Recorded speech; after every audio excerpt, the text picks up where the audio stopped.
En los días de Noé había signos de decadencia, pero la tierra era aún rica y hermosa gracias a la providencia divina.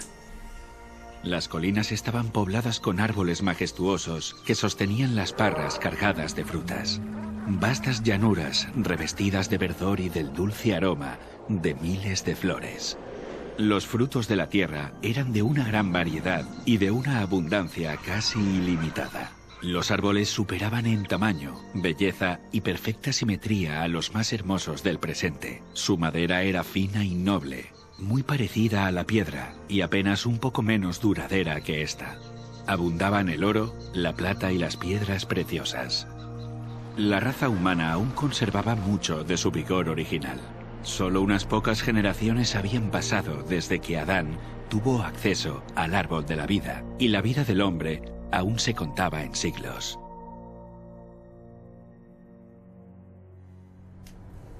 Si aquel pueblo longevo se hubiera dedicado al servicio de Dios con su capacidad de hacer planes y ejecutarlos, habrían hecho del nombre de su creador un motivo de alabanza en la tierra y habrían cumplido el motivo por el cual Él les dio la vida. Pero no lo hizo.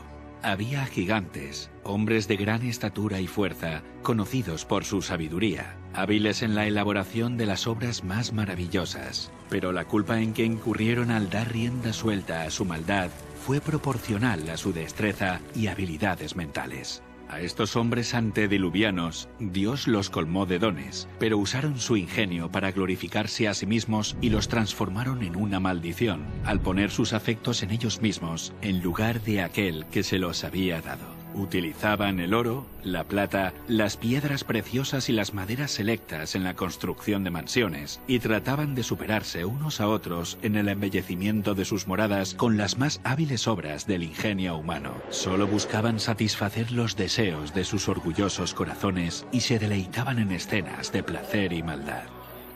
Sin deseos de conocer a Dios, pronto negaron su existencia. Adoraban la naturaleza en lugar de al Dios de la naturaleza. Ensalzaron la inteligencia humana, adoraron el trabajo de sus manos y enseñaron a sus hijos a adorar a los ídolos. Construyeron altares a sus ídolos en los verdes campos y bajo la sombra de hermosos árboles. Arboledas extensas que conservaban su follaje durante todo el año eran dedicados al culto de dioses falsos. Estas arboledas estaban conectadas a hermosos jardines a través de largas y sinuosas avenidas, adornadas de árboles cargados de frutos y de toda clase de estatuas. Todo estaba provisto de aquello que agradara a los sentidos y fomentara los deseos sensuales del pueblo, y así inducirlo a participar del culto idólatra. Los idólatras de falsos dioses dotaron a sus deidades de atributos y pasiones humanas. Así, el modelo de carácter se degradó al nivel de la humanidad pecaminosa. Y vio Dios que la maldad de los hombres era mucha en la tierra, y que todo designio de los pensamientos del corazón eran de continuo solamente el mal. Y se corrompió la tierra delante de Dios, y estaba la tierra llena de violencia. Dios dio a los hombres los mandamientos como una ley de vida, pero violaron su ley, y el resultado fue todo pecado imaginable. La maldad de los hombres era abierta y temeraria, la justicia era pisoteada, y los gritos de los oprimidos llegaban al cielo. El mundo estaba en sus comienzos, pero la maldad se había hecho tan profunda y general que Dios no pudo soportarlo más. Y dijo: raeré de sobre la faz de la tierra a los hombres que he creado. Declaró que su espíritu no contendería para siempre con la humanidad culpable. Si no cesaban de contaminar con sus pecados el mundo entero y sus ricos tesoros, Él los borraría de su creación y destruiría todas las cosas que con tanto amor les había brindado. Acabaría con los animales del campo y la vegetación, que les suministraba abundante abastecimiento de alimentos, y transformaría la bella tierra en un vasto escenario de desolación y ruina.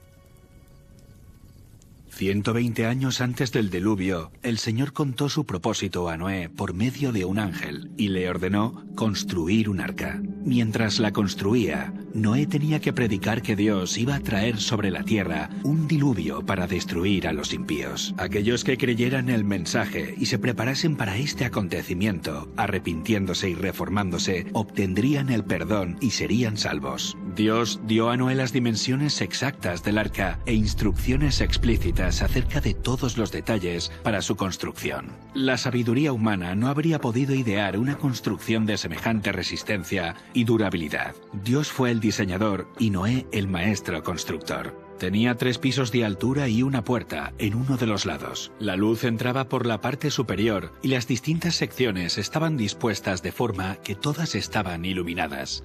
El material que se empleó en la construcción del arca fue el ciprés o madera de gofer, que resistiría al deterioro durante cientos de años. La construcción de esta inmensa estructura fue un proceso lento y laborioso. El arca por sí misma no hubiera podido resistir la tormenta que se avecinaba sobre la tierra. Solo Dios podía proteger a sus siervos de las aguas tempestuosas. Por la fe, Noé, cuando fue advertido por Dios acerca de cosas que aún no se veían, con temor preparó el arca en que su casa se salvaría, y por esa fe condenó al mundo y fue hecho heredero de la justicia que viene por medio de la fe. Mientras Noé daba al mundo su mensaje de amonestación, su trabajo daba testimonio de su sinceridad. Así su fe se perfeccionó y se manifestó. Dio ejemplo al mundo creyendo lo que Dios le había dicho. Todo lo que poseía lo invirtió en el arca. Mientras construía aquel enorme barco en tierra seca, multitudes de todas direcciones se acercaban para contemplar aquella extraña escena y oír las fervientes palabras de tan singular predicador. Cada martillazo dado en la construcción del arca era un testimonio para la gente. Aún así, no se arrepintieron delante de Dios. No quisieron renunciar a sus pecados. Durante el tiempo que aún quedaba hasta el diluvio, su fe fue puesta a prueba, pero no pasaron la prueba. Vencidos por la incredulidad reinante, se unieron a sus antiguos compañeros para rechazar el solemne mensaje. Algunos estaban plenamente convencidos y hubieran atendido las palabras de advertencia, pero eran tantos los que se burlaban y lo ridiculizaban que terminaron participando de ese mismo espíritu. No todos los hombres de aquella generación eran idólatras, en el sentido estricto de la palabra. Muchos decían adorar a Dios. Afirmaban que sus ídolos eran representaciones de la deidad y que a través de ellos la gente obtenía un concepto más claro del ser divino. Al tratar de representar a Dios mediante objetos materiales, cegaron sus mentes respecto a la majestad y el poder del Creador. Dejaron de ver la santidad de su carácter y la naturaleza sagrada e inmutable de sus requisitos. A medida que el pecado se generalizaba, este cada vez parecía menos grave y declararon que la ley divina ya no estaba en vigor, que era contrario al carácter de Dios castigar la transgresión, y negaron que sus juicios se dejarían sentir en la tierra.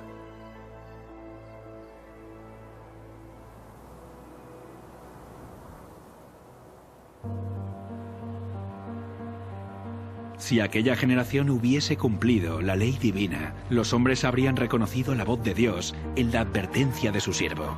Pero al rechazar la luz, sus mentes se volvieron tan ciegas que realmente creyeron que el mensaje de Noé era un delirio. No fueron las multitudes ni las mayorías las que se colocaron de parte de lo justo. El mundo estaba en contra de la justicia y las leyes de Dios, y Noé fue considerado un fanático. El mundo se reía de la locura del iluso anciano. En lugar de humillar sus corazones ante Dios, ellos persistieron en su desobediencia y maldad, como si Dios no les hubiera hablado a través de su siervo. Pero Noé se mantuvo como una roca en medio de la tempestad. Rodeado por el desdén y el ridículo popular, se distinguió por su santa integridad y su fidelidad inquebrantable. Sus palabras iban acompañadas de poder. Su relación con Dios le proporcionaba la fuerza del poder infinito. Durante 120 años, su voz anunció a oídos de aquella generación acontecimientos que, según la sabiduría humana, estaban fuera de toda posibilidad. El mundo antes del diluvio razonaba que durante siglos las leyes de la naturaleza habían permanecido inalterables. Las estaciones se habían sucedido unas a otras en orden. Nunca antes había llovido. La tierra se había regado por una niebla o rocío. Pero con su obstinada resistencia a los reproches de la conciencia, aquella generación llenó la copa de su iniquidad y maduró para la destrucción. Su tiempo de gracia estaba a punto de concluir. Noé había seguido fielmente las instrucciones que había recibido de Dios. El arca se había terminado como el Señor había dictado, e hizo provisión de alimentos para hombres y animales. Y entonces el siervo de Dios hizo su última solemne súplica a la gente. Con anhelo indecible, les rogó que buscaran refugio mientras aún era posible encontrarlo.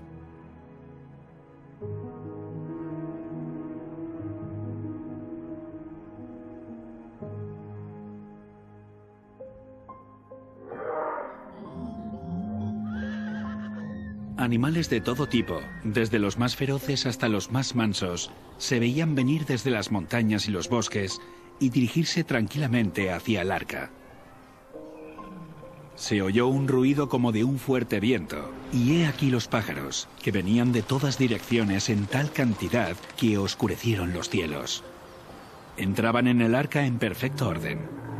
Los animales obedecían a Dios, mientras que los hombres no lo hacían. Guiados por santos ángeles, de dos en dos entraron con Noé en el arca, macho y hembra, como mandó Dios a Noé, y los animales limpios, de 7 en 7. El mundo contemplaba maravillado, algunos hasta tenían miedo. Llamaron a los filósofos para que explicaran aquel extraño suceso, pero fue en vano. Era un misterio que no podían comprender. Dios ordenó a Noé: «Entra tú y toda tu casa en el arca, porque a ti he visto justo delante de mí en esta generación». El mundo había rechazado las advertencias de Noé, pero su influencia y ejemplo habían sido una bendición para su familia. Como recompensa a su fidelidad e integridad, Dios salvó con él a todos los miembros de su familia.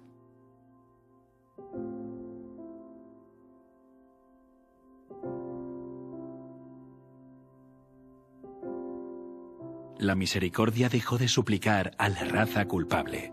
Los animales de los campos y las aves del aire habían entrado en su refugio. Noé y su familia estaban dentro del arca. Después, el Señor cerró la puerta. Se vio un relámpago deslumbrante, y una nube de gloria aún más brillante descendió del cielo para colocarse ante la entrada del arca. La puerta maciza que no podían cerrar los que estaban dentro fue puesta lentamente en su sitio por manos invisibles. Noé quedó adentro y los que habían desechado la misericordia de Dios quedaron fuera.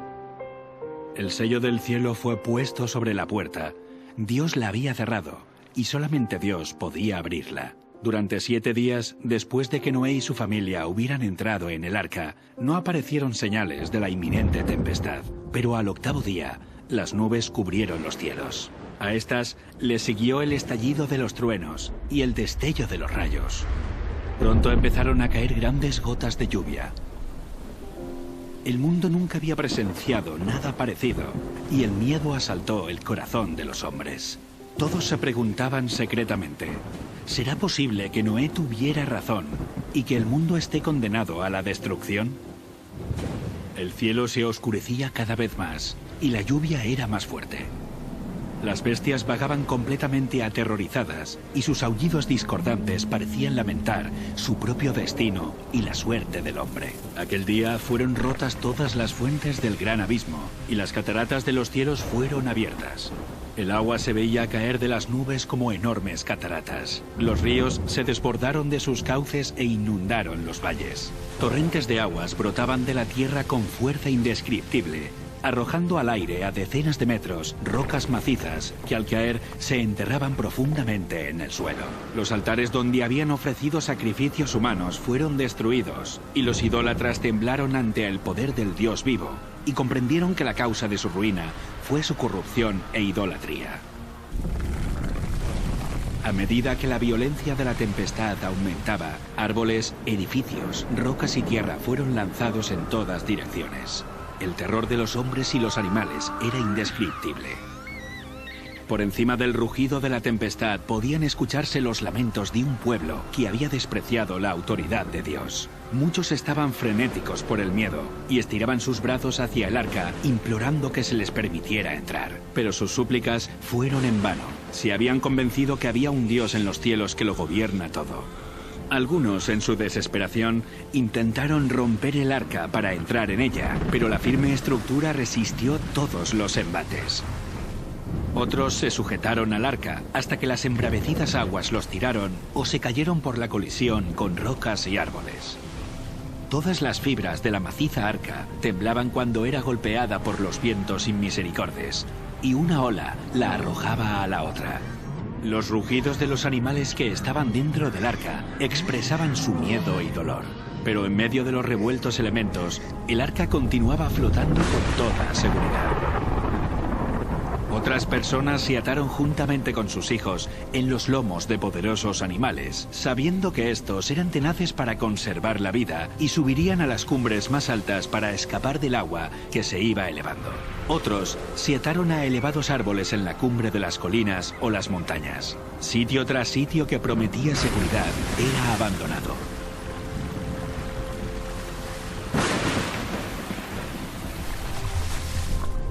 A medida que las aguas subían más y más, la gente huía a las elevadas montañas en busca de refugio. En muchos lugares, hombres y animales luchaban por el mismo sitio, hasta que ambos eran barridos por la furia del agua. Desde las cimas más altas, los hombres contemplaban un enorme océano sin costas. Las solemnes advertencias del siervo de Dios ya no eran objeto de ridículo y mofa. ¿Cuánto habrían deseado los pecadores condenados recuperar la oportunidad que habían dejado escapar? ¿Cómo rogaban que se les concediera una hora más de gracia, otra manifestación de misericordia, otra invitación de los labios de Noé? Pero ya no escucharían más la dulce voz de la misericordia. El amor, no menor que la justicia, exigía que los juicios de Dios pusieran fin al pecado. Las aguas vengadoras barrieron el último refugio, y los que habían despreciado a Dios murieron en las oscuras profundidades. Por la palabra de Dios, el mundo de entonces pareció anegado en agua. Pero los cielos y la tierra que existen ahora están reservados por la misma palabra, guardados para el fuego en el día del juicio y de la perdición de los hombres impíos. Otra tormenta está por venir, y el pecado y los pecadores serán destruidos.